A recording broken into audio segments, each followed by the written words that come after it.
Hello my lovely students, welcome to Ganit Vigyan. मैं हूं शालिनी। आज की वीडियो में हम एक्सरसाइज 1E के कॉम्पिटेंसी फोकस्ड क्वेश्चंस की प्रैक्टिस करेंगे। So let's start.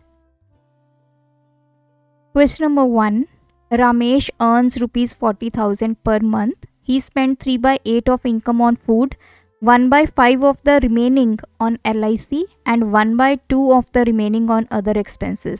Find how much money is left with him. तो इनिशियली टोटल मनी जो हमारे पास है दैट इज 40,000.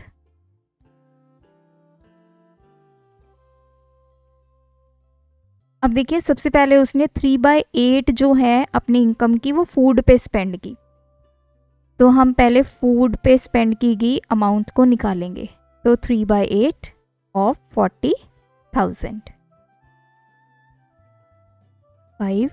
5000.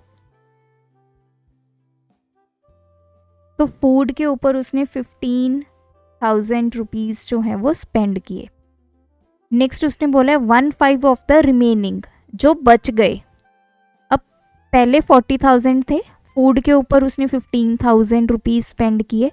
अब बचे कितने? पहले तो हम रिमेनिंग मनी निकालते हैं, कितने पैसे बच गए.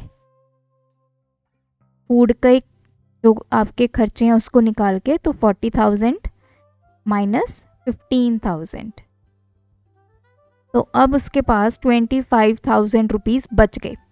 अब इस 25,000 जो बचे हुए हैं, 1/5 उसने स्पेंड किया है LIC प्रीमियम पे. तो LIC प्रीमियम की कॉस्ट देखते हैं कितनी है. 1/5 ऑफ, उसके पास अब कितने पैसे हैं? 25,000. तो LIC पे कितने पैसे खर्च किए हैं? 5,000 रुपीज़. अब 25,000 में से 5,000 जो हैं वो LIC पे खर्च कर दिए. फिर से हम निकालेंगे रिमेनिंग मनी. अब कितने पैसे बच गए? उसने फूड के ऊपर भी स्पेंड कर दिए, LIC के ऊपर भी स्पेंड कर दिए. कितने पैसे बचे? 25,000 में से 5,000 निकालेंगे तो 20,000 रुपीज़ अभी भी उसके पास हैं. नेक्स्ट उसने बोला है 1/2 of the remaining on other expenses. जो पैसे बच गए उसका 1/2 बाकी जो एक्सपेंसेस हैं उस पर खर्च कर दिया. तो अदर एक्सपेंसेस देखते हैं कितना खर्च आया. 1/2 ऑफ कितने पैसे बच गए उसके पास? 20,000. 20,000 में से 10,000 जो हैं बाकी एक्सपेंसेस में खर्च हो गए. अब कितने पैसे बचे? रिमेनिंग मनी देखते हैं. तो 20,000 में से 10,000 निकाल देंगे. So that is ₹10,000. क्वेश्चन में पूछा है how much money is left with him. अब उसके पास कितने पैसे बच गए? That is 10,000. तो स्टार्टिंग में जितने पैसे हैं 3/8 फूड पे खर्च किए, मतलब 15,000. तो बचे कितने? 25,000. फिर LIC पे 1/5 उसने खर्च किए, तो वो निकाल लिए 5,000. फिर रिमेनिंग मनी हमने कैलकुलेट की, दैट वाज 20,000. अदर एक्सपेंसेस 1/2, तो वो निकाल लिए. फिर लास्ट में अगेन रिमेनिंग मनी निकाली. अब उसके पास, रमेश के पास 10,000 रुपये जो हैं वो बच गए हैं. Question number 2, A, B, C, D and E went to a restaurant for dinner. A paid 1/2 of the bill. जितना भी बिल बना उसका 1/2 मतलब हाफ A ने पे किया. B पेड 1/5, B ने 1/5 पे किया. And rest of the bill was shared equally by C, D, E. A ने 1/2 पे किया, B ने 1/5 पे किया. जो बच गया वो C, D और E में इक्वली डिवाइड हो गया. What fraction of the bill was paid by each. मतलब इन्होंने C, D और E ने कितना बिल दिया है, तो हमें ये पूछा गया है. अब देखो, इसको करने के 2-3 मेथड्स हैं. इजी मेथड से स्टार्ट करते हैं. Let bill shared by C, D, E, that is ₹X. हमने मान लिया कि X रुपीज़ उसने पे किए हैं. तो देखिए टोटल बिल जो है दैट इज इक्वल्स टू 1. ए ने कितना पे किया? 1/2, बी ने कितना पे किया 1/5, सी ने कितना पे किया x, डी ने कितना पे किया x, ई ने कितना पे किया x। क्योंकि इन तीनों ने इक्वल शेयर डाला है तो ये तीनों इक्वल अमाउंट हमने लेनी है, इक्वल्स टू 1 आपकी, क्योंकि यहाँ पे फ्रैक्शन पूछी गई है तो फ्रैक्शन में क्या होता है, पूरे को होल को क्या लेते हैं हम 1, तो ये तो हो गया 3x। अब ये 1/2 प्लस 1/5 इनको ऐड कर लेते हैं तो 3x प्लस इनका एलसीएम लिया 10 तो 5 plus 2 equals to 1, 3x plus 7/10 equals to 1, तो 3x इजिकल्स टू ये इधर आके सब्ट्रैक्ट हो गया, 3x इजिकल्स टू यहाँ पे एलसीएम लिया 10 माइनस 7 तो 3/10, x की वैल्यू 3/10, 3 इधर आके हो जाएगा डिवाइड में तो x आ गया 1/10। मतलब 1/10 फ्रैक्शन जो है बिल की वो C, D और E तीनों ने इक्वली पे की। आप इसको दूसरे मेथड से भी निकाल सकते हैं। A ने पे किया 1/2, पहले हम A और B ने कितना पे किया वो निकाल लेते हैं। A ने 1/2, B ने 1/5, तो ये आ गया 10, 5 प्लस 2 7/10। अब बचा कितना, रिमेनिंग कितना है, टोटल बिल 1 है, उसमें से A और B ने कितना दे दिया 7/10, तो ये आ गया 10, 10 माइनस 7, 3/7 जो है वो C, D और E ने पे करना है। अब तीनों ने क्योंकि इक्वली पे करना है तो इतनी वैल्यू को हम 3 से डिवाइड कर देंगे, तभी हमें पता चलेगा तीनों ने इक्वली कितना पे करना है। सो 3/10 ये मल्टीप्लाई में और इसका रेसिप्रोकल किया तब भी आपका आंसर 1/10। क्वेश्चन नंबर 3 है 2/5 of total number of students of a school come by car. एक स्कूल है उसके 2/5 जो स्टूडेंट्स है वो कार से आते हैं, 1/4 बस से आते हैं। All the other students walk to school of which 1/3 walk their own and rest are escorted by their parents. 2/5 car से आते हैं, 1/4 बस से आते हैं और जो बाकी बच गए वो चल के आते हैं। अब जो चल के बच्चे आते हैं उनमें भी 2 कैटेगरी हैं, एक जो खुद से आते हैं और कुछ के साथ उनके पेरेंट्स आते हैं। देन उसने बोला है कि 224 ऐसे स्टूडेंट्स हैं जो खुद चल के स्कूल आते हैं। अब हमें उस स्कूल में पढ़ने वाले बच्चे बताने हैं। मैंने मान लिया लेट टोटल स्टूडेंट्स मान लिए x हैं उस स्कूल में, तो कार से कितना आते हैं 2/5 ऑफ x, बस से कितना आते हैं 1/4 ऑफ x। अब हम कार और बस के बच्चे निकाल लेते हैं 2/5x प्लस x/4, तो ये 20, ये आ गया 4 इंटू 2 8x प्लस ये 5x, तो दिस इज 13x/20। तो हमें पता चल गया कार और बस से आने वाले बच्चे इतने हैं। तो अब हमने पहले निकालना है कि कितने बच्चे जो हैं चल के आते हैं, चाहे वो खुद से चल के आते हैं चाहे वो पेरेंट्स उनके साथ मिलाते हैं। तो वॉकिंग स्टूडेंट्स निकाल लेते हैं। हमें पता है टोटल बच्चे x हैं, इसमें से कार और बस वाले कितने हैं 13x/20, तो बाकी सभी चल के आते हैं। तो ये 20 एलसीएम 20x माइनस 13x, ये आ गया 7x/20।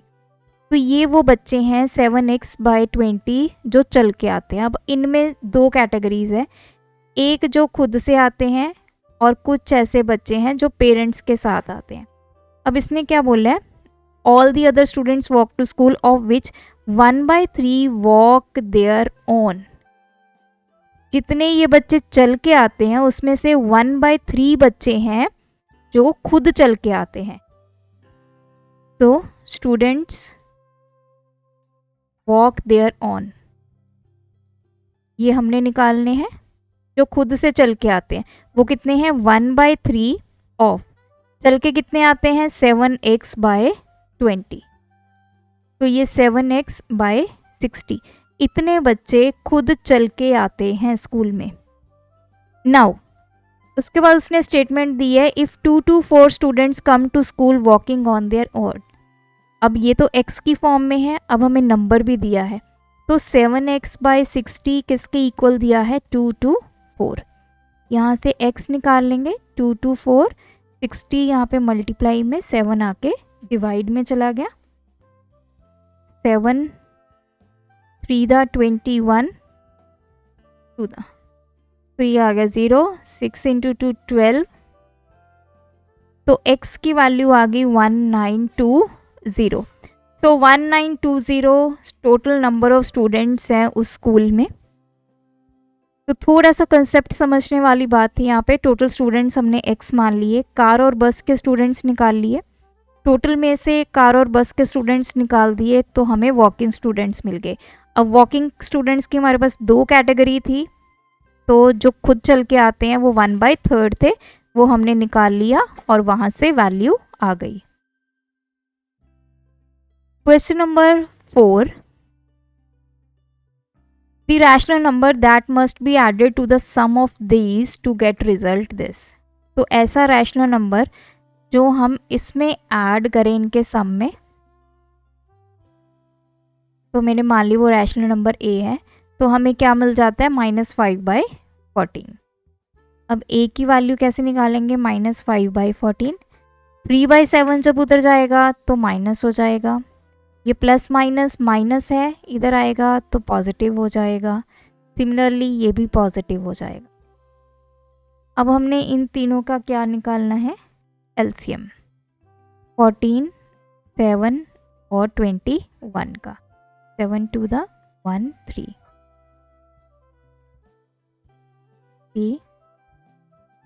14, ये आ गया 42। 42 को 14 से डिवाइड किया, 3 × -5 -15, 42 को 7 से डिवाइड किया, 6 6 × 3 18, 42 को 21 से डिवाइड किया 2, 8 × 2 16, 42 को 14 से डिवाइड किया 3 3 × 3 9। तो -15 और -18 नेगेटिव हैं, इनको ऐड किया -33, 16 + 9 25/42। तो दिस इज -8/42, 2 के टेबल पे 2 4 दा 21, तो -4/21। Question number 5, P and Q are two non-zero unequal rational numbers।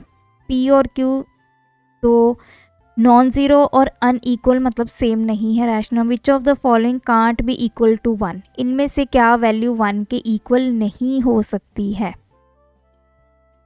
तो देखिए ये तो 1 हो सकती है क्योंकि P और P आपस में कैंसिल हो जाएंगे, Q और Q आपस में कैंसिल हो जाएंगे। नेक्स्ट इस पे आ जाइए, फर्स्ट वाले पे, P - Q and Q - P। अगर P बड़ा है Q छोटा है, अगर ये मान लेते हैं और नीचे छोटे में से बड़ा माइनस करेंगे, तो अगर हम इनको कैंसिल करेंगे तब भी कभी भी 1 नहीं आएगा। तो एक तो ऑप्शन ये है जो कभी 1 नहीं आएगी। नेक्स्ट प्लस की पॉसिबिलिटी में हो सकता है कि P और Q को आप ऐड कर लीजिए क्योंकि ऊपर भी वही है नीचे भी वही है, तो ये 1 देगा। एक ये है जो कभी भी 1 नहीं होगा क्योंकि P/Q डिवाइड क्या हो जाएगा, मल्टीप्लाई, ये हो जाएगा P/Q, मतलब P²/Q² हो जाएगा, ये कभी 1 नहीं होगा। सो डी आंसर है, एक तो फर्स्ट वाला एक फोर्थ वाला, ये कभी 1 नहीं होंगे। क्वेश्चन नंबर 6 है, A and B are two rational numbers such that A + B = 3। When we divide A by B the closure property of a rational number does not hold true. अब closure property क्या होती है कि जब हम दो rational numbers को divide करें, जो आपके पास आंसर आता है वो भी एक रैशनल नंबर होता है। तो इसने बोला है डज नॉट होल्ड ट्रू। इसका मतलब अगर दो नंबर्स को आप डिवाइड कर रहे हो, जो आंसर आ रहा है वो एक रैशनल नंबर नहीं है। तो किस केस में ये पॉसिबिलिटी होगी कि आप ए को बी से डिवाइड करो और जो आंसर है वो रैशनल नंबर नहीं होगा? एक ही केस होगा जब आपका बी क्या हो जाएगा, 0। इसके अलावा बी की वैल्यू कुछ भी हो तो ए बाई बी हमेशा रैशनल नंबर आएगा। तो इसका मतलब बी की वैल्यू हमें क्या मिल गई, 0। तो ए की वैल्यू क्या आ जाएगी, दैट इज 3 माइनस 0 3। ए 3 आ गया, बी आ गया 0। अब उसने वैल्यूज पूछी हैं A B, that is 3 into 0 which is 0। Next है a माइनस बी, 3 माइनस 0 दैट इज 3। तो 0 एंड 3, तो सी आपकी ऑप्शन आ गई। तो सिर्फ यही ध्यान में रखना था कि closure property does not hold true कब होगा डिवीजन के केस में, जब आपका डिनोमिनेटर 0 होगा, तभी जो आपका आंसर आएगा वो एक रैशनल नंबर नहीं होगा। तो ये थे आज के वीडियो के क्वेश्चंस। आप भी प्रैक्टिस कीजिए, कोई डाउट है कमेंट करें। Thanks for watching. बढ़ाना है ज्ञान, फॉलो गणित विज्ञान।